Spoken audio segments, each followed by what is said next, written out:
तर नमस्कार मित्रांनो, मी प्रेमराज पाटील ईजी सिव्हिल अकॅडमीमध्ये आपलं स्वागत करतो। तर राह संघर्ष की जो चुनता है वही संसार बदलता है, जिसने रातों से है जंग जीती वही सुबह सूर्य बनकर निखरता है। तर चला मित्रांनो, आपण मागच्या लेक्चरमध्ये काय बघत होतो? टॅकोमेट्री बघत होतो, बरोबर? कुठला विषय चालू आपला? Advance surveying. तर आपण आता ह्या लेक्चरला पुढे घेऊन जाऊ आणि पुढे काय बघायचं आपल्याला जे स्टार्ट करू। तर चला बघू आपण। तर काय बघायचं आहे आज आपल्याला वर्किंग प्रिन्सिपल बघायचं आहे मित्रांनो। काय बघायचं आहे? वर्किंग प्रिन्सिपल जो आहे ना टॅकोमेट्रीचा, तो बघायचा आहे। तर चला, याच्यात काय आहे की याच्यात आपण वर्किंग मागच्या लेक्चरमध्ये आपण काय टॅकोमेट्री डिस्कस केलं, बरोबर? तर टॅकोमेट्री म्हणजे काय? तर टॅकोमीटर हे असं एक इन्स्ट्रुमेंट आहे, काय मित्रांनो, की असं एक इन्स्ट्रुमेंट आहे जे हॉरिझॉन्टल आणि व्हर्टिकल मेजरमेंट करण्यासाठी आपण वापरतो। हॉरिझॉन्टल डिस्टन्स आणि व्हर्टिकल डिस्टन्स मेजरमेंटसाठी आपण हे वापरतोय, बरोबर? तर मग हे जे इन्स्ट्रुमेंट आहे ना, हे ॲक्च्युलीचा थिओडोलाइटच आहे, बरं का? काय थिओडोलाइट आहे, पण याच्यात काय फिट आहे? स्टॅडिया डायफ्राम, बरोबर का? काय? स्टॅडिया डायफ्राम। स्टॅडिया डायफ्राम एक ऑप्टिकल एक असतं लेन्स, ती काय असते इथं फिट असते याला, बरोबर? मग ते काय करतं रे की हे हॉरिझॉन्टल आणि व्हर्टिकल डिस्टन्स काय करतं? मेजरमेंट करतं, बरोबर?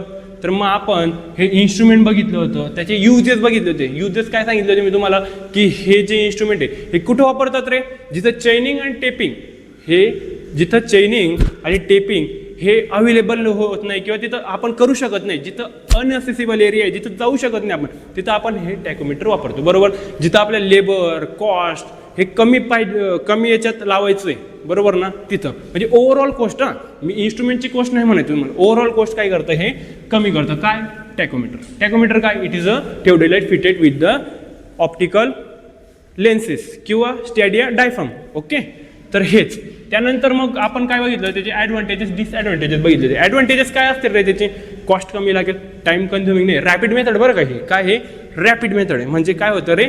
फास्ट गोष्टी याच्यात होतात, ओके डन। तर मग याच्यात पुढं काय बघायचं आहे आपल्याला? वर्किंग प्रिन्सिपल बघायचं आहे। तर आपण काय करू? आपण याच्यात पेन घेतलेलं नाही मित्रांनो, बरोबर? मग पेन घेऊन घेऊ आपण, चला तर पेन घेऊ, चला। पण तुम्ही ही जी रिव्हिजन तुमची कंटिन्यू करत राहा, बरं का? हे काय नाही, चालूच असतंय आपले लेक्चर नीट आणि तुमच्यासाठी एकदम योग्य लेक्चर बनवलेत आपण। आम्ही खूप मेहनत घेतोय मित्रांनो, हे तुम्हाला दिसतच असेल, आमचे PPTs, आमचे जे क्वेश्चन आहेत किंवा तुम्हाला की पॉईंट दिसत असेल याच्यात तुम्हाला सगळं टाइम टू टाइम सगळं अवेलेबल होईल। तुम्ही फक्त मेहनत घेण्याची तयारी ठेवा आमच्यासोबत, बरोबर ना? तर चला, आपण पेन घेतलाय तर आपण आपल्या प्रेझेंटेशनकडे जाऊ, ओके? तर याच्यात काय म्हणतंय हे की वर्किंग प्रिन्सिपल बघायचं आहे, कशाचा? टॅकोमीटरचा। टॅकोमीटर समजलं तुम्हाला? Theodolite fitted with the analytical lens और स्टॅडिया डायफ्राम, ओके? तर चला, काय हे खूप अवघड दिसतोय? अवघड नाही मित्रांनो, सोपं आहे। काय की बघा, काय? Principle of tacheometry survey is based on the property of isosceles triangle. बघितलेत आयसोसेल्स ट्रायंगल? चला सेन्सिंग बोर्डकडे जाऊ, आपण प्रॉपर शिकून घेऊ काय असतं हे आयसोसेल्स ट्रायंगल म्हणजे काय, ओके? ज्याच्या दोन बाजू काय आहेत रे मित्रांनो? सारखेच, आणि एक बाजू काय वेगळी, डन। त्याच्यावरती हे काय? याचा प्रिन्सिपल डिपेंड कशाचा? टॅकोमेट्रीचा, बरोबर? तर याच्यात काय होतं रे की जेव्हा आता ही डायग्राम आहे आपली, ओके? आता ही सिलेक्ट केली आम्ही, बरोबर? आता ही डायग्राम आहे, तर ही कॉपी करू आपण। काय करू? कॉपी करू, ठीक आहे? लक्ष द्या इकडं। तर मी काय करतो? दुसरी डायग्राम काढतो, इथं एक हा जो अँगल आहे ना, हा थीटा, हा जो अँगल आहे ना, तो चेंज नाही होत। काय होत नाही? चेंज होत नाही। म्हणजे मी जर पहिले एवढं एक आयसोसेल्स ट्रायंगल बघितलं, तर याच्यात जो रेशो येणार आहे, रेशो कशाचा येणार आहे? याचा, या डिस्टन्सला म्हणू आपण A, बरोबर? आणि ह्या डिस्टन्सला म्हणू आपण B, बरोबर? डन। आता पुढं आपण काय करू? हे पहिले छोटं होतं आपलं, छोटं जे आयसोसेल्स ट्रायंगल आहे त्याला A, B आणि C असं देऊ, ओके? हा जो A याला कॅपिटल करून टाका, इथे स्मॉल A दिला ना, त्यामुळे हा पण कॅपिटल कर, बरोबर? तर आता मोठं जे ट्रायंगल राहील आयसोसेल्स ट्रायंगल, त्याला बघितलं तुम्ही, त्याला काय नाव देऊ? स्मॉल A, स्मॉल D आणि स्मॉल E, डन, ओके? तर आता याच्यात काय बघायचं आहे आपल्याला की जो रेशो येतोय, कशाचा रेशो येतोय सर, काय सांगताय तुम्ही? तर ही बघा, हे इथून तर इथपर्यंतचं डिस्टन्स, इथून तर इथपर्यंतचा डिस्टन्स. जसं याच्यात ए होता ना, तर याच्यात काय होता, याच्यात काय होता कॅपिटल एफ. ओके. आणि याचं डिस्टन्स, जसं याचं डिस्टन्स किती बी होतं, तर याचं डिस्टन्स आपण काय घेतलं एच. समजलं एकदा. याचं डिस्टन्स किती ए, याचं हे डिस्टन्स बी आहे. दुसरा जो आयसोसेलेस ट्रायंगल आहे त्याचं हे डिस्टन्स एफ आहे आणि हे डिस्टन्स एच आहे. डन. तर आता मला काय म्हणायचं आहे की जे छोट्या ट्रायंगलमध्ये काय होतंय की हे डिस्टन्स म्हणजे काय ए अपॉन बी, तेच डिस्टन्स किंवा तो जो रेशो काय राहील रे, हा थिटाचा जो रेशो आहे ना हा कॉन्स्टंट राहील. कुठं, एफ अपॉन एचला. समजलं तुम्हाला काय, एफ अपॉन एचला. समजलं, क्लिअर. तर हेच बघायचं, हेच तो प्रिन्सिपल आहे काय की जो ॲपेक्स, या पॉईंटला ॲपेक्स म्हणतात बरं का. काय म्हणतात, ॲपेक्स टू द बेस. हा बेस असतो बरं का आयसोसेलेस ट्रायंगलचा. तर त्या बेसपर्यंत जो डिस्टन्स आहे टू द रेशो कशाचा, बेसची लेंथ, यांचा रेशो काय असतो, नेहमी कॉन्स्टंट असतो. आता तिसरं मी काय केलं, याला परत तिसरं एक काय केलं, वाढवलं बरं का. मोठं आयसोसेलेस ट्रायंगल बनवलं. याच्यात पण काय राहील की याचं जे डिस्टन्स राहील इथून इथपर्यंत आणि याचा जो बेसची लेंथ राहील ही, हा जो रेशो राहील तो काय राहील रे, कॉन्स्टंट राहील. हेच कोण सांगतो, principle of isosceles triangle. Done. समजलं तुम्हाला. तर चला आपण काय करू, आपल्या पीपीटीकडे येऊ. तर हे पण तेच सांगते बरं का की हा जो अँगल असतो ना इथला, काय की हा जो अँगल असतोय कुठला, हा अँगल तो नेहमी कॉन्स्टंटच असतो. तो बदलताना दिसतो का, जसं जसं आपण पुढे जातो फक्त डिस्टन्स वाढतो. काय, डिस्टन्स वाढेल पण जो अँगल आहे तो बदलेल का, नाही. डन. समजलं. तो रेशो बदलेल का, नाही, कॉन्स्टंटच राहील. तर काय की the principle of tacheometric surveying is based on the property of isosceles triangle when levelling staff is view through the telescope. जेव्हा हा जो लेवलिंग स्टाफ आहे ना मित्रांनो, हा बघा, हा लेवलिंग स्टाफ आहे ना, हा जेव्हा बघितला जातो कुठून, टेलिस्कोपमधनं बरं का. तर telescope, the angle subtended by the staff intercept at a optical centre remains constant. म्हणजे जो अँगल होता ना हा, तो नेहमी काय राहणार आहे, कॉन्स्टंट राहणार आहे. समजलं का.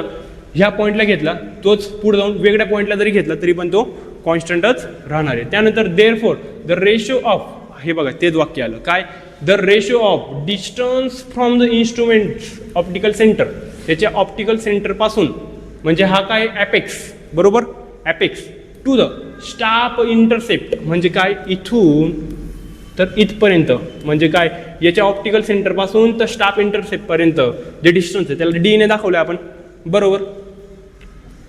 हां, to the staff intercept remains काय, कॉन्स्टंट आहे. काय की रिमेन्स काय, कॉन्स्टंट आहे. हे जे डिस्टन्स आहे हे कशाने, एसने दाखवतोय आपण. म्हणजे काय की डी अपॉन एस हा जो रेशो आहे हा काय आहे, कॉन्स्टंट आहे. म्हणून के जो असतो मल्टिप्लाइंग कॉन्स्टंट तो काय असतो, डी अपॉन एस. त्याला आपण वेगळं दाखवतो बरं का, एफ बाय आय ने दाखवतो.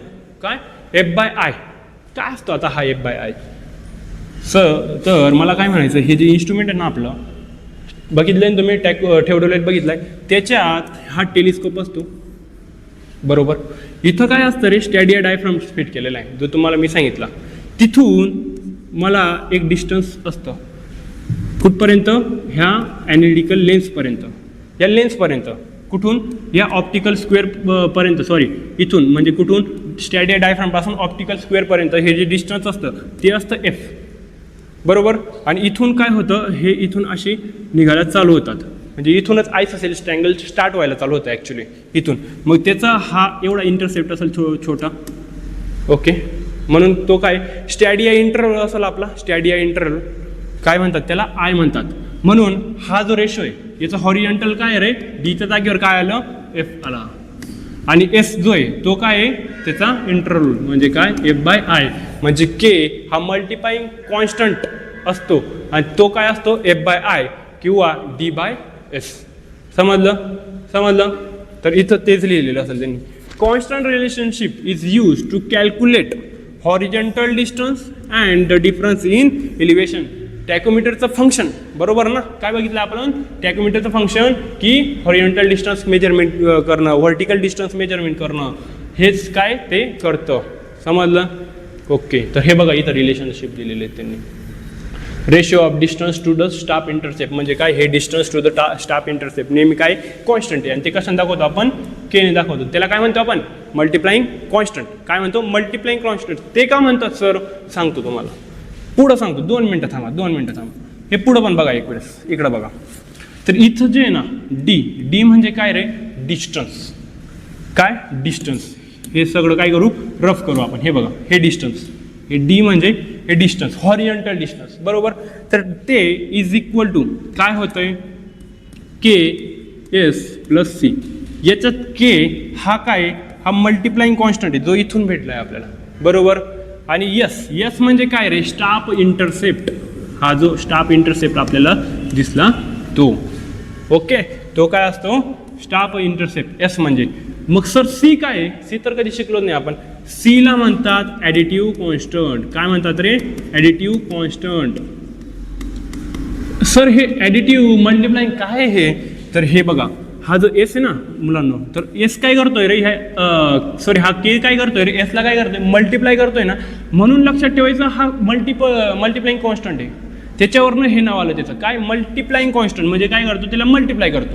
मग याचं ॲडिटिव्ह नाव आलं कारण हा ॲड होतोय त्याच्यात, समजलं का. सी काय होतोय रे, ॲड होतोय, म्हणून त्याचं नाव ॲडिटिव्ह कॉन्स्टंट आलं.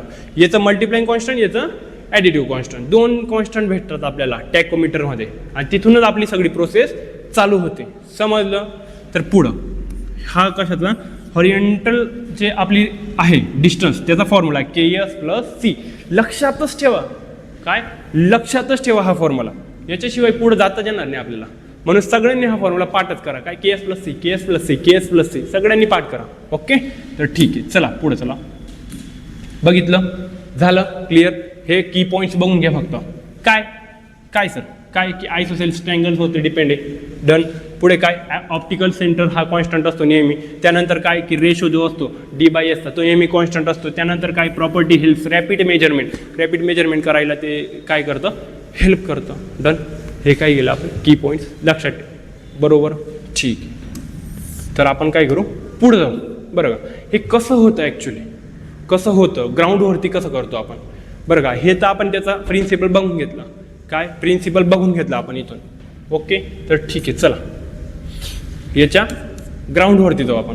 ग्राउंडवरती काय केलं रे आपण, एक इन्स्ट्रुमेंट सेटअप केलं. इन्स्ट्रुमेंट आता हे थोडं वेगळं दिसत असेल. तुम्ही म्हणाल सर आम्ही ठेवडोलेट वेगळा बघितलं आणि हे आम्हाला थोडं वेगळं इन्स्ट्रुमेंट, ते थोडं आता झालंय डायग्राममध्ये तसं दिसत असेल, पण तुम्ही याला ठेवडोलेट कन्सिडर करा, बरं का. हा काय ठेवडोलेट आहे. आता काय करतोय, हा एक स्टाफला बघतोय, बरं का. काय, स्टाफ, एका पॉईंटवरती स्टाफ ठेवला आणि त्याला बघतोय. डन. इथून बघतोय. मग ही सगळी प्रोसेस ना ग्राउंडवरती होते. काय, वर्किंग प्रिन्सिपल आहे आता हा याचा. काय की वर्क कसं होतंय हे टॅकोमीटर. काय की इन्स्ट्रुमेंट सेटअप. काय केलं, इन्स्ट्रुमेंट सेटअप केलं. Tacheometer is set up at station point. म्हणजे काय केलं, टॅकोमीटर आपण कुठे ठेवलं, स्टेशन पॉईंटला ठेवलं. डन. त्यानंतर काय, लेवल्ड प्रॉपरली. याला काय केलं, लेवल केलं. आपण लेवलिंगमध्ये बघितलं कुठल्या प्रोसेस असतात रे, सेंटरिंग, लेवलिंग आणि फोकसिंग, बरोबर ना. मग त्याच्यात पण वेगवेगळ्या प्रोसेस असतात. फोकसिंगमध्ये पण आय पीस क्लिअर करणं, ऑप्टिकल जो आपला लेन्स आहे ते क्लिअर करणं, वेगवेगळ्या प्रोसेस असतात. अशा तुम्ही प्लेन टेबलमध्ये बघितले असतील किंवा कंपासमध्ये बघितले असतील. तसंच आपण याच्यात काय केलं रे, लेवल करून टाकलं याला प्रॉपरली. कशाला, ठेवडोलाइटला. पुढं काय केलं, स्टाफ प्लेस केला. इथं काय केला, स्टाफ ठेवला. Okay, done. आणि तो व्हर्टिकल ठेवला. इन्क्लाइन ठेवला का, इकडे तिकडे जाऊ द्यायचं नाही त्याला, एकदम प्रॉपर व्हर्टिकल ठेवायचा. Done. At the required point. समजलं. पुढे काय, साईड स्टॉप. साईट म्हणजे काय, साईट म्हणजे बघणं, इथून फोकस करणं, इथून बघणं. बघतून आपण तर तसंच इथून साईट करणं याला. डन.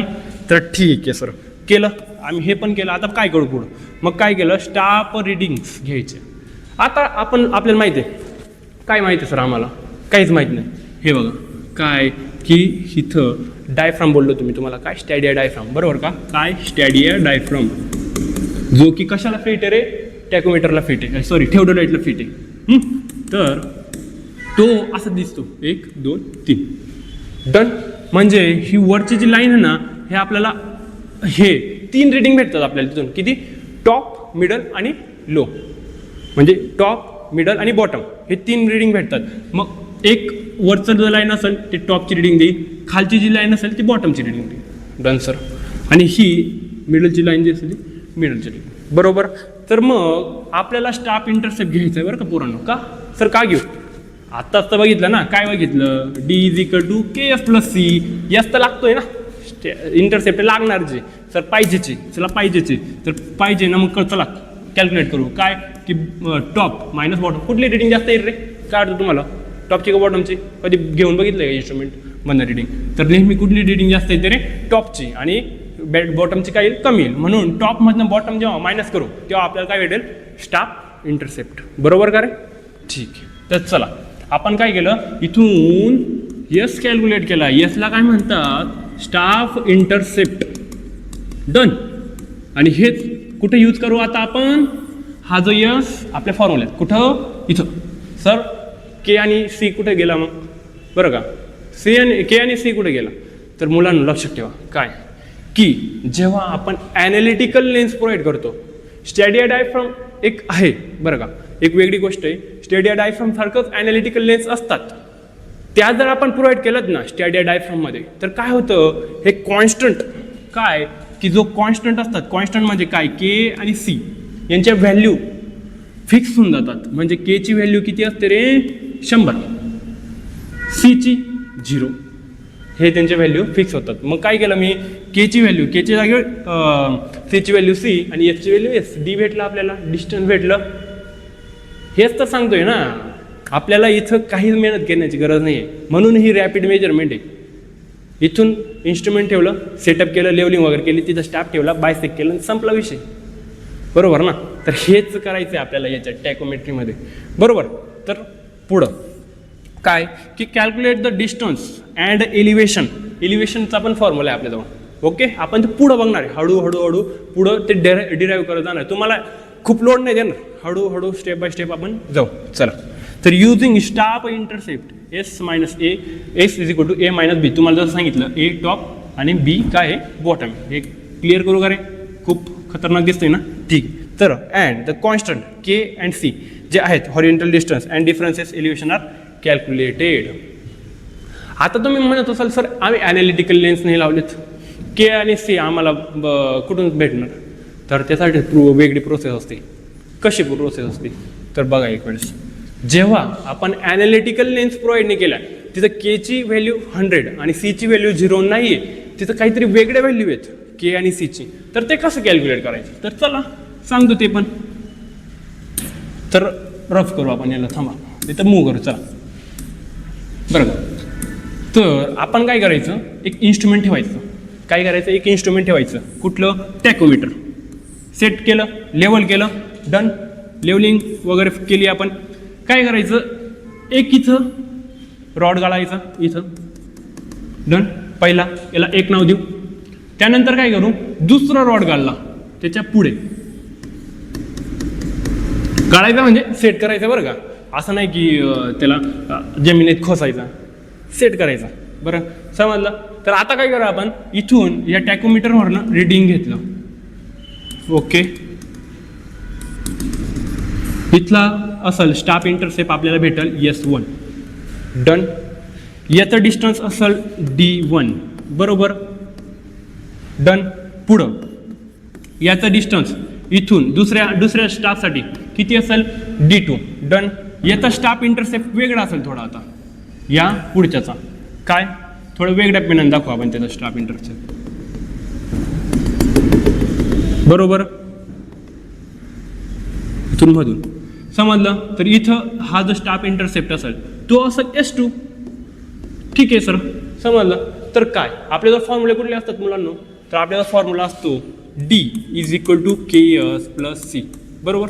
मग आता याच्यात 2 D आहेत, काय करू सर, 2 D आहेत, 2 S आहेत. मग हेच करायचं आहे आपल्याला, क्वाड्रॅटिक इक्वेशन बनवा, सोडवा बरोबर ना. काय इथून एक D1 साठी एक क्वाड्रॅटिक इक्वेशन काय, के जो असेल तो तसाच तसा, के आणि S. तुम्ही डिस्टन्स बदलला तर ते चेंज होणार नाही. तुम्हाला सांगितलं ना अगोदर की के हा रेशो असतो, तो कॉन्स्टंट असतो, तो कधी चेंज होत नाही बरं का. तो रेशो असतो ॲपेक्सचं डिस्टन्स टू द बेस आणि टू द बेसची लेंथ, हे नेहमी काय असते, कॉन्स्टंट असतात बरोबर. मग हे केला केस ठेवू आपण, एसला काय करता येईल फक्त S1 बरोबर प्लस सीला सी पण काय कॉन्स्टंट आहे, आपल्याला हेच कॅल्क्युलेट करायचे. दुसरं काय आहे रे D2 बरोबर, D2 आहे ना, मग हा के जसा तसा कॉन्स्टंट, याच्यासाठी S2 होऊन जाईल. आता D1ला S1 D2ला S2 बरोबर, आणि हा सी जसा तसा. आणि मग हे दोन्ही जेव्हा आपण सोडू, आता तुम्ही म्हणाल सर D1 आणि D2 माहिती नाही, मोजून घ्या. इथं आपल्याला डायरेक्ट नाही भेटणार, इथं आपल्याला के आणि सी कॅल्क्युलेट करायचे आहेत ना, म्हणून हे टेपने इथून इथपर्यंतची व्हॅल्यू मोजून घ्यायची. एकदाचे का कॉन्स्टंट फाईंड झाले ह्या इन्स्ट्रुमेंटचे, काय ह्या टॅकोमीटरचे कॉन्स्टंट एकदाचे का समजले की ते प्रत्येक वेळेस तेच कॉन्स्टंट यूज करून आपण डिस्टन्स आणि एलिव्हेशन फाईंड करायचं. समजलं? डन. काय म्हणतोय मी की एकदाचे का ह्या इन्स्ट्रुमेंटसाठी, इन्स्ट्रुमेंट ए हे बरोबर, इन्स्ट्रुमेंट ए नावाचं इन्स्ट्रुमेंट आहे हे, याचे जर कॉन्स्टंट फाईंड झाले रे झाले ह्या प्रोसेसने, तर ते कुठं पण यूज करा तुम्ही, कुठल्या पण मेजरमेंटसाठी, कुठलं पण जर हॉरिझॉन्टल डिस्टन्स यूज काढायचं असेल किंवा कुठलं व्हर्टिकल डिस्टन्स काढायचं असेल, तर हे इथून काढलेले के आणि सी त्याच्यात टाकायचे. जसं आपण ॲनालिटिकल लेन्स फिक्स केलते, तर त्याच्यासाठी के किती होता 100, सी किती होता 0. तर हेच पण याच्यात करायचं आहे ना, इथून ॲनालिटिकल हे जे कॉन्स्टंट आहेत ना ते कॅल्क्युलेट करण्यासाठी ही प्रोसेस करायची. फक्त विषय काय की याच्यात जे डिस्टन्स आहे ना ते काय करायचं, मोजून घ्यायचं. बरोबर, काय करायचं सर, मोजून घ्यायचंय मला. मी काय करणार, थोडं मोजेल, नाही तर उगं काय होईल, गडबड होईल ते. चला समजलं. मग हे जेव्हा सोडवतो आपण, तर तिथून मला के ची व्हॅल्यू भेटते आणि सी ची व्हॅल्यू भेटते. डन. समजलं? हीच प्रोसेस आहे बरं का, खूप सोपी, खूप अवघड बनवू नका. पुस्तकात अवघड असेल, दुसऱ्याकडे तुम्ही अवघड नाही शिका, इथं प्रॉपरली नीट शिकेल. तर हेच होतं सेकंड प्रोसेस. याचा स्क्रीनशॉट घ्या बरं. आणि ज्यांना ही PDF पाहिजे याची, ह्या लेक्चरची किंवा PPT पाहिजे, त्यांनी एक काम करा ना, आपलं ॲप डाउनलोड करा. सर कुठलं, तर ते ॲप आहे आपलं आरंभ 2.47 नावाचं. कुठं आहे सर, हे बघा इथं लिहिलं आहे बघा, डाउनलोड नाव. ओके, कुठून, प्ले स्टोअरवरनं आपण डाउनलोड करता येईल. कुठलं सर, आरंभ 2.47. खूप कमी पैशात, खूप कमी पैशात, खूप कमी फीजमध्ये दर्जेदार शिक्षण आपण देतोय मुलांना. PPTs, त्यानंतर युनिट टेस्ट असतील किंवा सगळ्या गोष्टी देतोय बरं का. तर हे बघा PPTवरनंच बघून घ्या ना तुम्ही, हे असल्या सगळ्या गोष्टी आहेत. तर आजसाठी वर्किंग प्रिन्सिपल, त्यानंतर आपण त्याचं प्रिन्सिपल बघितला, वर्किंग प्रिन्सिपल बघितला, आणि जे कॉन्स्टंट असतात कुठला, के आणि सी. के म्हणजे मल्टिप्लाइंग कॉन्स्टंट, सी म्हणजे ॲडिटिव्ह कॉन्स्टंट बरोबर. तर हे काय आहेत, हे सगळ्यांची व्हॅल्यू कशी फाईंड करायची ते बघितलं. एक वेळेस रिवाईज करायचं 2 मिनिटात. बघा, वर्किंग प्रिन्सिपलच्या अगोदर आपण प्रिन्सिपल बघितलं होतं. प्रिन्सिपल काय कशावरती डिपेंड आहे, तो आपला आयसोसेल्स ट्रायंगलच्या प्रिन्सिपलवरती डिपेंड आहे. आयसोसेल्स ट्रायंगल्स म्हणजे काय की 2 बाजू त्याच्या काय आहेत, लेंथ त्यांची सारखी आहे, आणि तिसरी बाजू जो बेस त्याची काय वेगळी लेंथ. तर ही नेहमी पुढं कॉन्स्टंटच असतो, जो रेशो असतो. रेशो बरं का, रेशो कशाचा की ॲपेक्स टू द बेसचं जे डिस्टन्स आहे टू द बेसची लेंथ, तो जो रेशो असणार आहे तो प्रत्येक आयसोसेल्स ट्रायंगलमध्ये कॉन्स्टंट राहणार आहे. त्यालाच काय म्हणायचं की बरोबर. आणि तोला म्हणतो आपण मल्टिप्लाइंग कॉन्स्टंट. मल्टिप्लाइंग का म्हणतो, कारण तो फॉर्म्युला मल्टिप्लाय करायचं काम करतो. KS + C जो फॉर्म्युला आहे त्याच्यात मल्टिप्लाय, आणि प्लस सी जो असतो तो काय करतो, ॲडिशनचं काम करतो, म्हणून त्याला ॲडिटिव्ह कॉन्स्टंट म्हणायचं. जेव्हा आपण ॲनालिटिकल लेन्स फिक्स करतो तेव्हा के ची व्हॅल्यू होते बरोबर 100 बरोबर, आणि सी ची व्हॅल्यू किती होते 0 बरोबर. तर ह्याच गोष्टीत. आणि पुढे मग आपण वर्किंग बघितली. वर्किंग काही नाही, इन्स्ट्रुमेंट सेटअप केलं, त्यानंतर इकडं स्टाफ ठेवला, त्याची रिडिंग घेतली, आणि मग तिथून डिस्टन्स भेटलं. पण जिथं आपल्याला कॉन्स्टंट माहीत राहत नाही के आणि सी, तिथं आपण वेगळी प्रोसेस करतो. तिथं आपण कुठली प्रोसेस करतो, ही प्रोसेस करतो. के आणि सी फाईंड करण्यासाठी 2 स्टाफ ठेवतो वेगवेगळे बरोबर. एक इन्स्ट्रुमेंटमधनं रिडिंग घेतो. पहिल्या स्टाफसाठी S1 भेटतो, दुसऱ्या स्टाफसाठी S2 भेटतो स्टाफ इंटरसेप्ट. पहिल्या स्टाफसाठी D1 डिस्टन्स भेटतं हॉरिझॉन्टल, आणि दुसऱ्या स्टाफसाठी D2 भेटतो. जेव्हा हे सगळे व्हॅल्यू भेटल्यात, हे मोजून घ्यायचे बरं का, स्टाफने मोजून घ्यायचे. आपल्या जे टेप असतो किंवा चेन असते त्याने मोजून घ्यायचे, आणि मग ते इथं टाकायच्यात ह्या फॉर्म्युल्यात. कुठं, D1 = KS1 + C आणि D2 = KS2 + C मध्ये टाकायचं, आणि तिथून के ची व्हॅल्यू समथिंग समथिंग येईल आणि सी ची व्हॅल्यू समथिंग समथिंग येईल. डन. तर हेच साठी एवढंच मित्रांनो, धन्यवाद.